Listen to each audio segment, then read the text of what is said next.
네, 지금부터 한중 인사노무관리 온라인 세미나를 시작하도록 하겠습니다.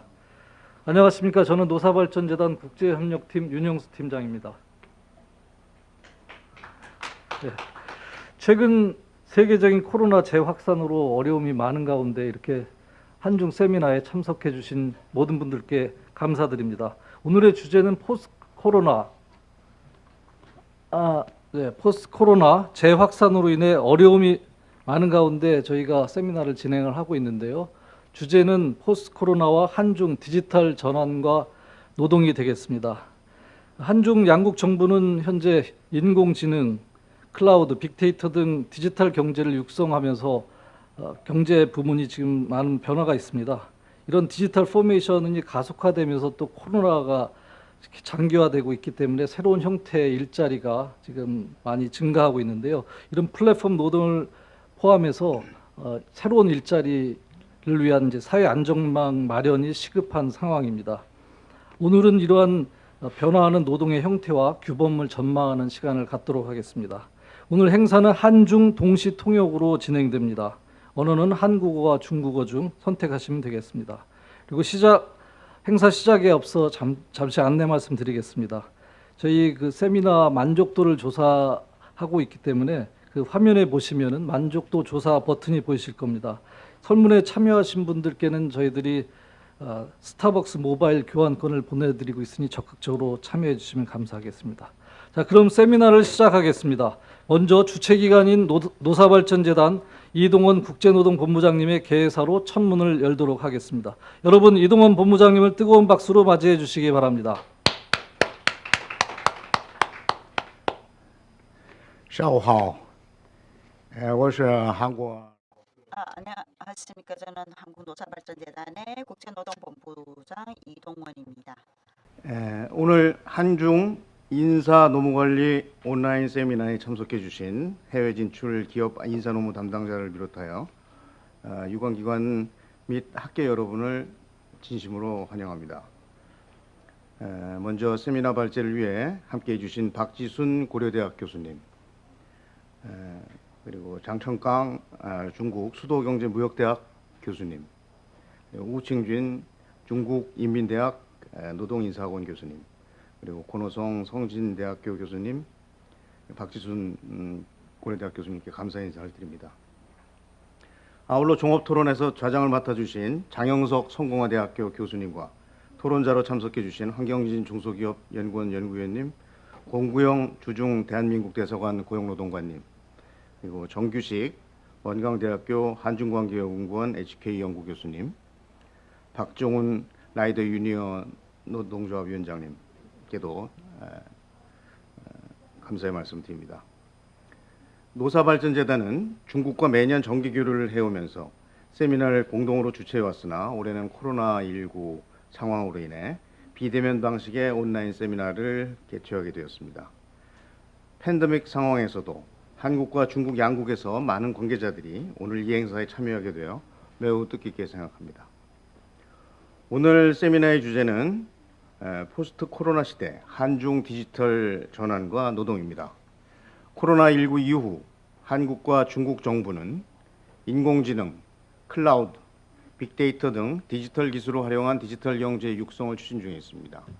한국은 지난 4월 코로나19 위기가 한창 고조되었을 무렵에 디지털 뉴딜을 본격적으로 추진하였습니다. 이는 디지털 뉴딜과 그린 뉴딜 그리고 고용 및 사회 안정망 강화의 방안으로 구성되었고 코로나19 위기 속에 기회가 되어 구체적으로 가시화되고 있습니다.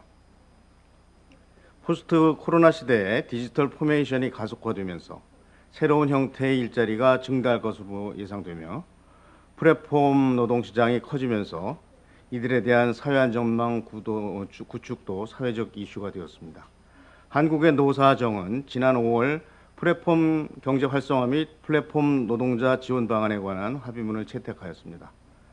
이 합의문은 디지털 전환에 따라 급속히 확산되고 있는 플랫폼 노동에 대한 새로운 보호 방안 및 규율을 노사정이 공동으로 마련해가는 첫발을 떼었다는 데 매우 큰 의미가 있다 하겠습니다. 오늘 이 자리에서는 한국과 중국의 디지털 경제의 발전 동향과 새로운 일자리, 그리고 플랫폼 노동의 주요 현황 및 노동보호법상 향후 과제를 중점적으로 논의하는 자리가 될 것으로 기대됩니다. 마지막 종합 토론까지 열띤 참여를 부탁드립니다. 오늘 세미나가 참가자 여러분들에게 많은 도움이 될 수 있으길 바라며 모두가 코로나19 위기에 잘 대응하여 내년에는 조속히 정상화되고 직접 얼굴을 뵙고 뜻깊은 시간을 또 갖기를 희망합니다. 대단히 감사합니다. 네, 본부장님 힘찬 개회사 감사합니다. 그럼 주제 발표로 들어가겠습니다. 오늘의 주제는 두 개로 저희가 구성을 했는데요. 첫 번째 주제는 포스트 코로나 시대 새로운 취업 형태와 규범입니다. 그리고 두 번째 주제는 포스트 코로나 시대 플랫폼 노동의 주요 현황과 노동법상 향후 과제, 이 두 주제로 나누어서 진행할 예정입니다. 그래서 국내 전문가와 중국 전문가와 중국 그리고 노동 전문가와 그리고 중국의 전문가 두 분이 일단 주제 발표를 해주시겠습니다. 제일 먼저 박지순 고려대학교 교수님 발표해 주시겠습니다. 박수로 환영해 주시기 바랍니다.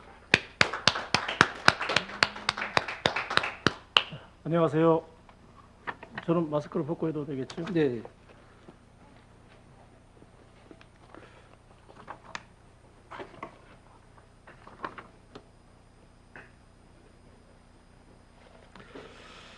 자, 먼저 오늘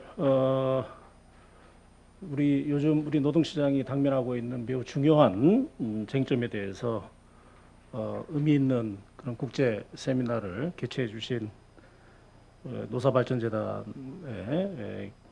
심심한 경의를 표하고요.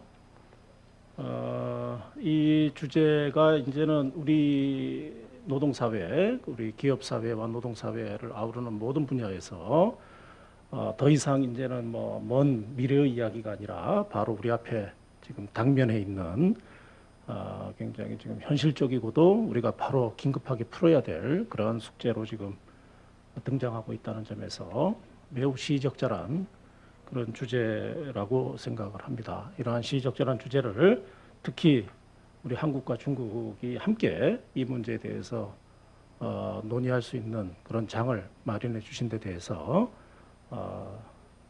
깊이 감사의 말씀을 드립니다.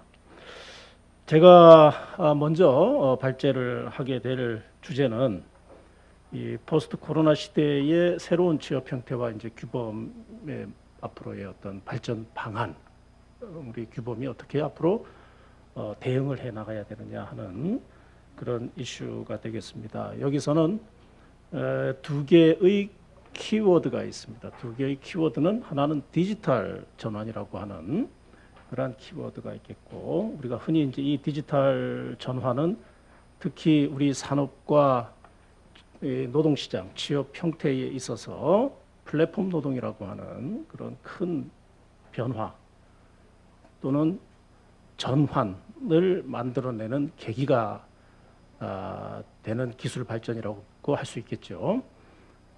또 하나의 키워드는 코로나 팬데믹이라고 하는 그런 미중유의 사태입니다. 이 코로나 팬데믹이 이러한 디지털 전환에 어떤 영향을 미쳤는가 하는 그 점이 이제 우리가 오늘 두 가지 키워드를 가지고 세미나를 하게 된 것 같습니다.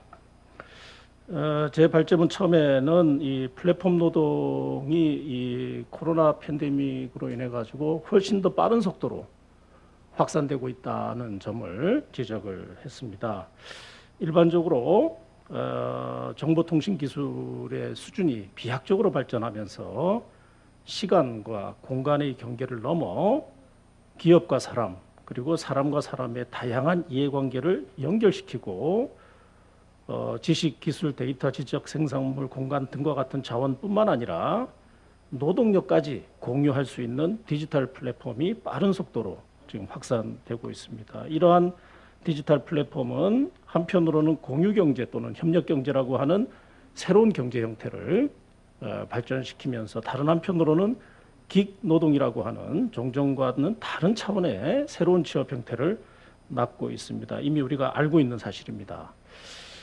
디지털 플랫폼은 특히 이 노무 서비스를 수요자에게 연결하는 데 뛰어난 역량과 효율성을 발휘함으로써 노동시장의 수요와 공급에 대한 핵심적인 중개자로서 부상하고 있습니다. 그에 따라 플랫폼이 활동하는 시장 영역은 매우 다양해지고 노동력 거래 방식도 종전과는 질이 다르게 복잡하게 전개되고 있는 상황입니다. 여기에 더하여 코로나 팬데믹으로 인해서 사람들의 대외적 활동이 제한되거나 또 일정 공간이 격리되면서 상품과 서비스의 비대면 거래, 비대면 의료 서비스, 재택근무, 원격 교육, 배달, 유통 등 디지털 기반의 비대면 산업이 매우 빠른 속도로 성장하고 있습니다. 디지털 플랫폼은 이와 같은 비대면 산업의 확산을 촉진하는 기술적, 경제적 기반을 제공하고 있습니다. 여기에 이 언제 끝날지 모르는 이 코로나 바이러스의 대공습으로 머지않아 플랫폼 노동은 노동시장의 주류적 형태가 될지도 모른다는 그러한 분석도 나오고 있는 상황입니다.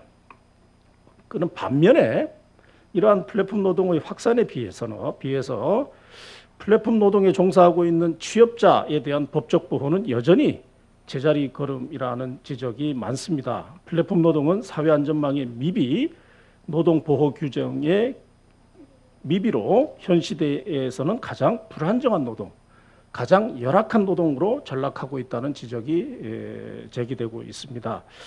따라서 기술 발전에 따른 노동시장의 변화를 수용하면서도 동시에 인간의 존엄성에 기반하여 불안정 노동의 취약성을 보완하려는 그런 법제도의 발전은 필연적인 과제일 수밖에 없다. 이것이 바로 이 코로나 팬데믹이 우리에게 남긴 또 하나의 중요한 과제다라고 할 수 있겠습니다. 그렇다면 플랫폼 노동이 가지고 있는 특징이 뭔가에 대해서 간단히 언급을 하고 우리 현황과 과제에 대해서 설명하도록 하겠습니다. 플랫폼 노동은 일반적으로 두 가지의 큰 유형으로 이제 구별된다는 것이 일반적인 견해입니다. 우선 크라우드 워크라는 것이 있습니다. 크라우드 워크는 크라우드 소싱에서 이제 유래하는 것인데, 크라우드 소싱을 이해하려면은 아웃소싱을 이해하면 됩니다. 예전에 기업은 아웃소싱을 통해서 자신의 과업의 일부를 다른 기업에게 넘기는 그런 방식으로서 경영의 효율성을 극대화시켜 왔습니다. 성공적으로 극대화시켜 왔습니다. 그런데 이제는 그러한 아웃소싱 형태가 아니라, 과거의 아웃소싱 형태가 아니라 말하자면 일반 군중을 의미하는 크라우드에게 소싱을 하는 것이죠. 크라우드에게 아웃소싱을 한다 하는 그런 의미에서 크라우드 소싱이라는 개념이 이제 등장을 하게 된 겁니다. 외부 노동력을 이용하는 아웃소싱의 형태라고 할 수 있겠죠.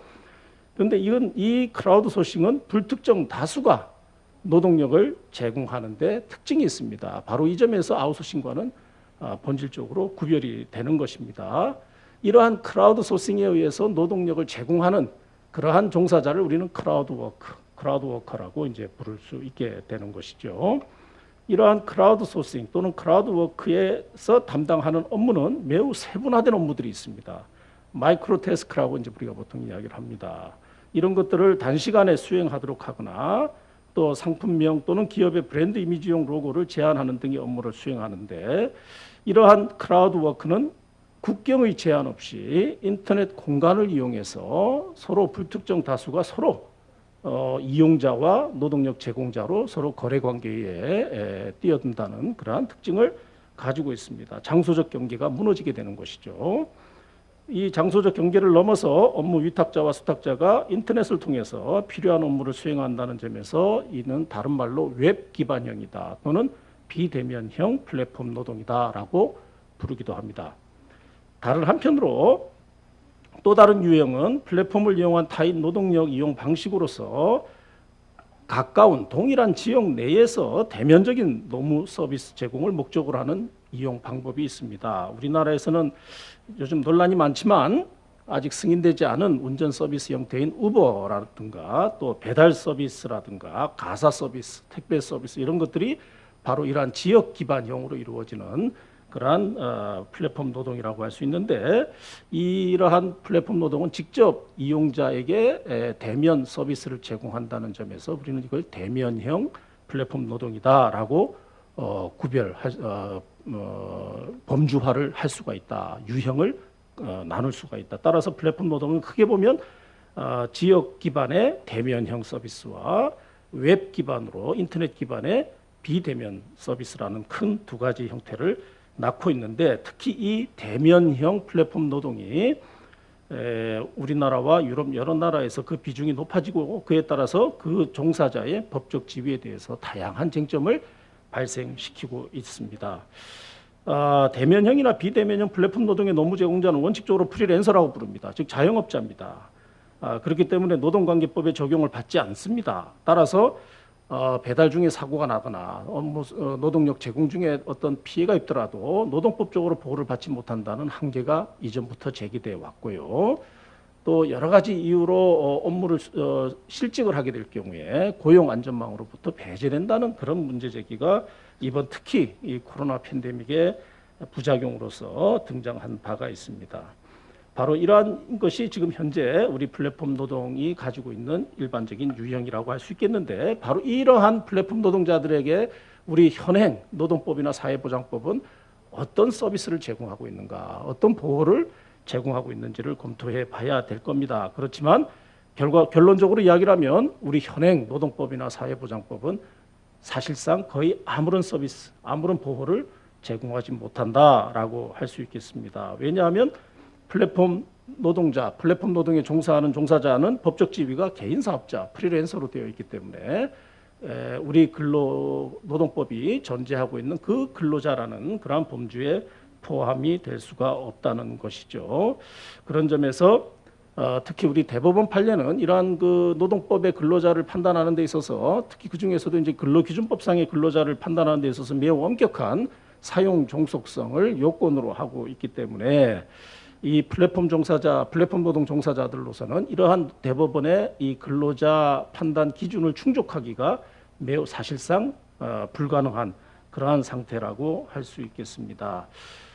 물론 특정 노무 제공자가 특정 플랫폼과 직접 업무 위탁 계약을 체결해서 그 플랫폼에 사실상 전속적으로 노무를 제공하는 사례도 있습니다. 예컨대 얼마 전에 있었던 타다라는 서비스도 있었고, 또 배달 라이더로서 이제 배달 서비스를 종사하는 분들도 그렇고, 택배도 이제 경우에 따라서 만약에 택배를 플랫폼 노동으로 이제 분류할 수 있다면 대부분 특정 사업체에 이제 존속해서 노동력을 제공하는 그러한 케이스들이 있을 수 있습니다. 그러나 이런 것들이 플랫폼 노동의 일반적 형태다라고 하기는 어렵습니다. 플랫폼 노동의 일부 하나의 유형이다라고 할 수가 있겠죠. 자, 이런 경우에는 그 계약 관계 내용을 따져서 근로자성을 판단할 가능성도 있습니다. 근로자성을 인정할 수 있는 여지도 있습니다. 우리 법원에서도 배달 라이더의 산재보험법상 특수형태 종사자로 인정한 사례가 있는 것도 얼마 전에 이제 경험을 한 바가 있습니다. 그러나 대다수의 이 플랫폼 노동자는 그러한 어떤 근로자나 특수형태 종사자로 분류되기보다는 여러 플랫폼을 사실상 자유롭게 접속하면서 노무 제공을 하는 그런 프리랜서의 성격이 더 강하다고 봐야 될 것이고, 앞으로도 이러한 자유 노무 종사자, 즉 프리랜서형 플랫폼 노동자들이 훨씬 더 증가할 것이다라는 것이 일반적인 예측이다라고 할 수 있겠습니다. 우리 정부도 이 플랫폼 노동자 보호를 위해서 여러 정책을 강구하고 또 일부는 시행을 하고 있습니다. 특히 2020년 고용노동부는 업무 보고를 통해서 새로 등장하는 특수형태 종사자 또는 플랫폼 노동에 적용될 수 있는 표준계약서를 마련해서 노무 제공의 기본 원칙을 반영할 수 있도록 하는 정책 과제를 제시한 바가 있습니다. 그리고 그러한 노력의 결과가 일부 플랫폼 분야에서 현재 가시화되고 있는 상태라고 할 수 있겠습니다. 다음으로 정부 차원에서 그동안 이 플랫폼 종사자, 노동 종사자를 에 대해서 보호나 어떤 공정한 어떤 계약 조건 형성을 위해서 논의한 그 결과물이 무엇인가 하는 점을 간단히 말씀드리도록 하겠습니다. 여기에는 크게 3개의 결과물이 제시가 되어 있습니다. 우선 이 결과물은 시기적으로 빠른 순으로 이렇게 분류를 했습니다. 시간 순으로 이제 배열을 했는데요. 우선 첫 번째가 2019년 12월 13일에 대통령 직속 4차 산업혁명위원회에 설치된 배달 종사자 안전망 TF가 마련한 종합보고서의 내용입니다. 이 종합보고서에서는 특히 배달 종사자라고 하는 그런 대면 서비스를 대상으로 하는 플랫폼 노동에 대해서 문제점과 개선 방안을 제시하는 데 중점을 두었는데, 그 중요 내용은 우선 첫째, 생활 물류 시장의 급성장에 따른 체계적이고 제도적인 지원을 하고, 소비자와 종사자 보호를 위해서 가칭 생활 물류 서비스 산업 발전법 제정을 추진하고, 그 종사자를 보호하기 위한 근거 규정을 마련한다 하는 것이 이제 첫 번째 결과물이었고요. 두 번째는 특히 배달 종사자들이 주로 이용하고 있는 교통수단인 이륜차 배송 관련해서 사업주와 종사자가 준수해야 할 사항 등을 정한 표준계약서 제정을 추진하고, 그 구체적인 내용으로서 업무의 범위라든가 계약의 체결과 해지 등 주요 절차를 명시하며, 그 밖에 손해배상과 관련된 당사자들의 책임 문제를 명시적으로 정하도록 그렇게 권고를 한 바가 있습니다. 그리고 세 번째로, 생활물류서비스법 제정에 따라 인증을 받게 된 법인이 법인 소유의 유상, 운송, 이륜차 단체보험에 가입한다면 단체보험의 할인, 할증 제도를 도입함으로써 이 플랫폼 노동 종사자들의 비용을 줄여주는 그러한 방안을 제시한 바가 있습니다. 그리고 네 번째로, 이륜차 보험을 통해서는 그러나 한계가 있다. 이 플랫폼 노동 종사자들의 비용을 절감하는 데 한계가 있기 때문에 차제에 앞으로 이륜차 공제조합을 도입해서 자동차 사고로 인한 종사자 보호를 추진하고, 이를 위하여 생활물류서비스법 제정을 통해 공제조합의 설립 근거를 마련한다 하는 그러한 내용과, 그리고 끝으로 배달 종사자를 위한 고용보험 적용과 산재보험 적용 개선 방안을 검토하는 이러한 5가지 내용으로서 권고문을, 최종 보고서를 간행한 바가 있습니다. 근데 이 최근 이번 국회에서 이 생활물류서비스법 제정이 지금 현재 상당히 난항을 겪고 있어서 이러한 어떤 공고가 현실화될지에 대해서는 아직은 불명확한 상황이라고 할 수 있겠습니다. 두 번째로, 올해 2020년 5월 13일 대통령 직속 경제사회노동위원회 산하의 디지털 전환과 노동의 미래위원회에서 특히 이 IT업과 소프트웨어 산업에서 개발 업무를 담당하고 있는 프리랜서인 플랫폼 노동 종사자의 처우 개선을 위해서 매우 다양한 내용의 합의에 이르게, 다양한 내용을 가진 합의에 이르게 되었습니다. 여기에는 크게 2가지 카테고리가 있는데, 우선 정부의 조치 사항과 그리고 당사자들의 자율적인 이 공정 계약을 위한 개선 방안, 이렇게 크게 2개의 카테고리가 있습니다.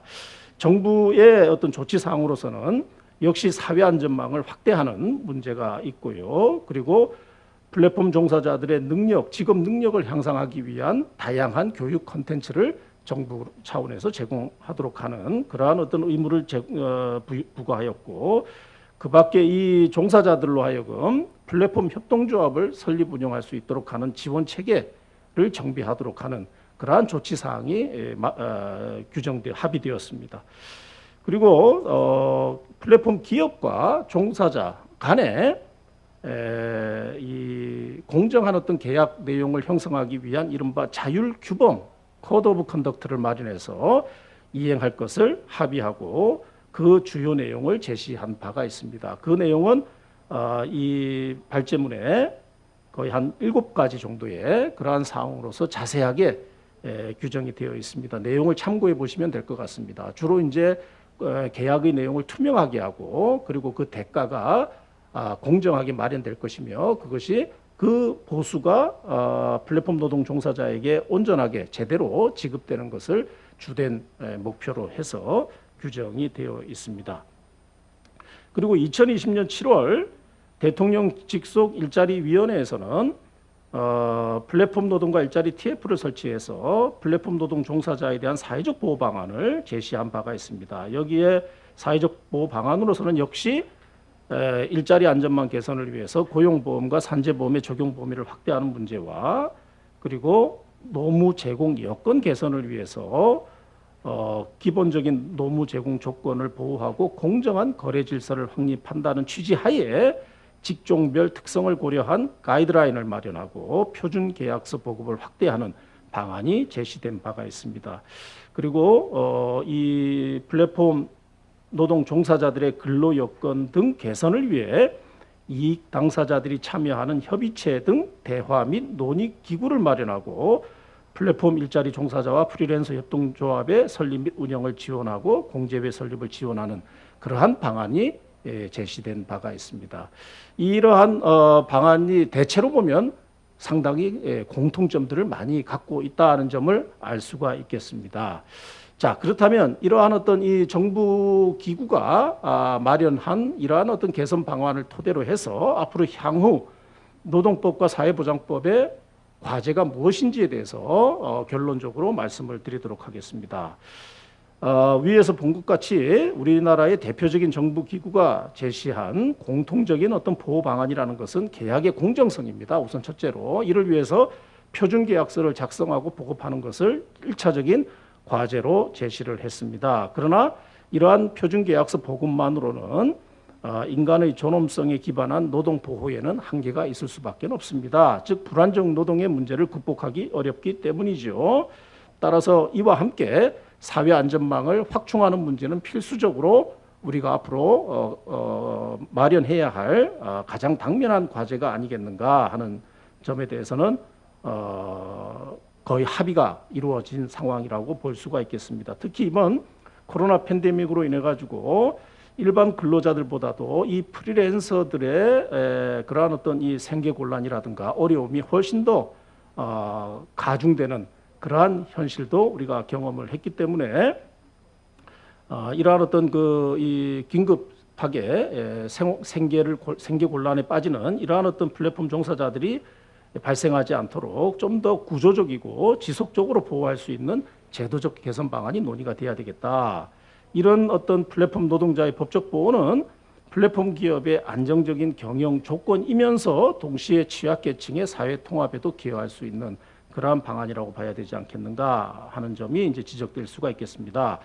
다만 이론적으로는 이러한 어떤 플랫폼 노동 종사자들을 보호하는 방안을 어떻게 형성할 것인지에 대해서는 크게 두 가지 고민이 있습니다. 하나는 우리 현행 노동법이 근로자와 자영업자라는 이원 구조를 전제로 발전했기 때문에 그 중간지대가 없습니다. 중간지대를 보호하는 법이 없습니다. 그런 상황에서 단순히 현행 노동법의 근로자 개념을 플랫폼 노동자에게 확대해서 적용하는 데는 한계가 있을 수밖에 없다 하는 점이죠.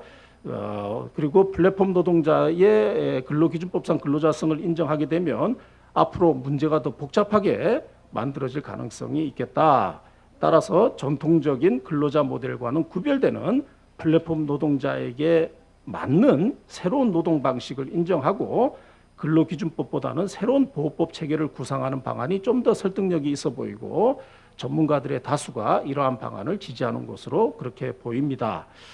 그래서 그 대안으로서 그러한 관점에서 이제 또 다시 이제 두 가지 이제 이 논의가 있는데 하나는 뭐냐면 우리나라에도 이제 이미 도입되어 있는 특수 형태 근로 종사자 개념을 플랫폼 노동자들에게 확대 적용하자 하는 방안이 하나 이제 있고 다른 한편으로는 플랫폼 노동을 포괄하는 새로운 규범을 제정하자 하는 방안이 있습니다. 즉 특수 형태 종사자도 결국은 근로기준법상 현행 노동법상의 근로자 개념의 외연을 일부 확장하는 데 지나지 않기 때문에 플랫폼 노동의 어떤 속성이랄까 특성을 제대로 반영하는 데는 한계가 있을 수밖에 없다.